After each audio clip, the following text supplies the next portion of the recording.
जय जगन्नाथ भाग्यलिपि टिप्स को आपण मानक स्वागत। दर्शक बंधु, पवित्र अक्षय तृतीया चलित मास 19 तारिख रे पालन हेबा पई जाउछि।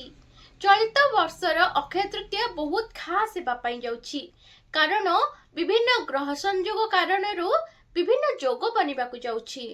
गजकेशरी जोग मध्य बनिबाकू जाउछि चलित वर्षर अक्षय तृतीया ठारू।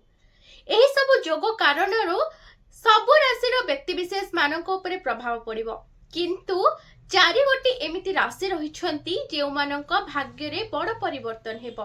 एमानकर चलिथिबा समस्या सबु दूर हेबो एवं एमानक जीवन रे खुशी फेरिबो। तेबे केउ चारि गोटी राशि व्यक्ति विशेष मानक जीवन रे सकारात्मक प्रभाव पड़िबो एवं एमानकर भाग्य रे किछि परिवर्तन आसीबो, से संपर्क रे एही वीडियो रे अधिक जानिबा। तेबे आसंतु डेरी करबानी वीडियोटी को आरंभ करिनेबा एवं जानिबा केउ चारि गोटी राशि व्यक्ति विशेष मानक जीवन रे खुशी फेरिबो एवं एमानकर बहुत लाभ हेबो। तेबे आपण मन जदि हम चैनल को नुआ आछियति तेबे चैनल को सब्सक्राइब करी पाखर थिबा बेल आइकन को प्रेस कर देबे। जय मां लक्ष्मी निश्चिंत लिखिबे। आपण माने वीडियो देखुचंती किंतु सब्सक्राइब करू नाहंती। आपण मानकर सब्सक्राइब हमको अधिक वीडियो करिबा पई उत्साहित करिवो।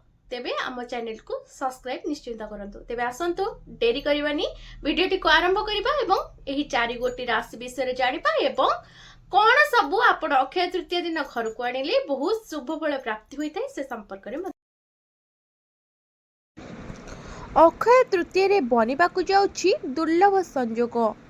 चारि गोटी राशि रो भाग्य चमकिबाकू जाउछि अक्षय तृतीया परठारू।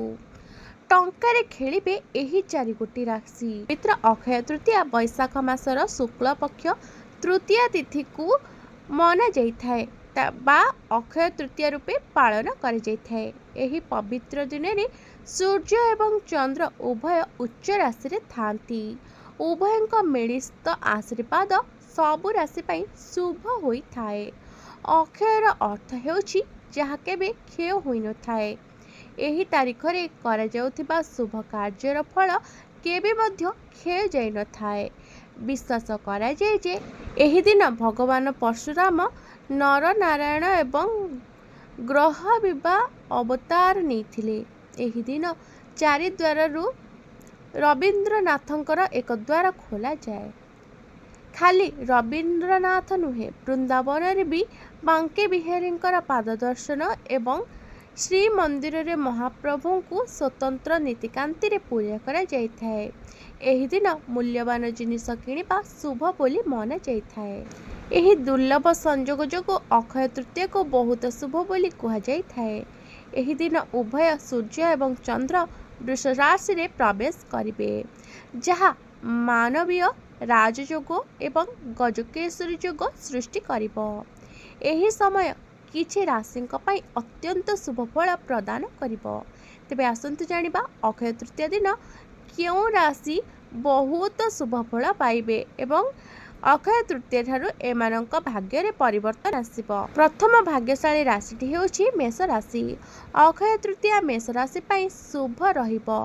क्यारियर रे सकारात्मक परिवर्तन आसीबो। जो माने चाकरी रे परिवर्तन किंबा चाकरी रे पदोन्नति पई अपेक्षा करिसेंती से माने आश्वस्ति पाई पारंती। आपणक कठिन परिश्रम फलप्रद हेबार संकेत मिलुअछि। कार्य क्षेत्र रे एक बड़ सुयोग आपण माने पाई पारंती, जहा उन्नति पई द्वार खोली पारे। द्वितीय भाग्यशाली राशि होछि सिंह राशि। एही समय सिंह राशि रा व्यक्ति विशेष क पई सम्मान एवं यश वृद्धि करिवार समय। आपणक नेतृत्व दक्षतार प्रशंसा होई पारे। निवेश संबंधी मामला गुड़िक लाभ पाइबार समय अछि।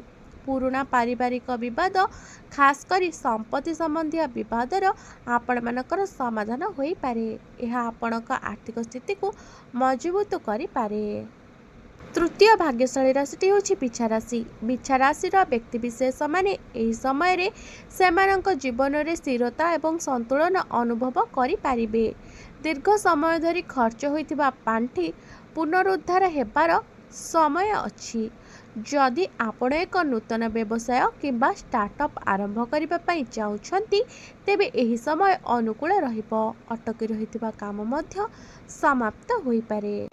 चतुर्थ एवं शेष भाग्यशाली राशि होछि धनुराशि। एही समय धनुराशिर व्यक्तिविशेष अधिक आराम आनीपारे। घर किंबा जानवाहन किणिबार स्वप्न सत होइपारे। कार्यक्षेत्र में उच्च अधिकारी समर्थन मिलिब। आय पाई नूतन रास्ता मध्य खोली पारे, जहाँ आपणक आर्थिक परिस्थिति रे उन्नति आनीपारे।